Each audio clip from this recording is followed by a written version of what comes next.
এটাকেই বলে গ্রামীণ জীবন, গ্রামীণ পরিবেশ। এই গ্রামীণ পরিবেশেই জন্ম হয়ে গেছে অনেক কবি, সাহিত্যিক, অনেক গুণীজন মানুষদের।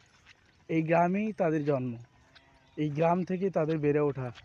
এই গ্রামকেই সুন্দর করে পরিবেশন করে আজ তারা অনেক বড়। এটা হচ্ছে গ্রামীণ জীবন। কোথায় যাবেন ভাই?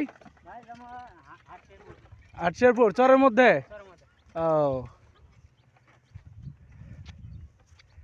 দেখুন, এই যে ঘোড়ার গাড়িওয়ালা, ইনিও যাচ্ছেন মানে চরের মধ্যে তারা কাজ করার জন্য, হয়তো বা কোনো ফসল নিয়ে আসবেন আমাদের জন্য। এটাই তো, এভাবেই জনজীবন দেখেন, কত মানুষ, ছেলে মেয়ে, কৃষক, মানে জোয়ান বুড়া, বলা চলে ছোট ছোট কচি বাচ্চারাও তাদের সর্বোচ্চ দিয়ে এখানে কাজ করে। শুধুমাত্র একটাই লক্ষ্য, সবার মুখে খাবার তুলে দেবে। কৃষকের কোনো সার্থকতা নেই, শুধু সার্থকতা একটাই। সোনার তরী একটা কবিতা মনে পড়ে গিয়েছিল, বুঝছেন? এই যে সোনার তরী কবিতাটা, ঠিক কবি এটাই মানে উপস্থাপন করেছেন।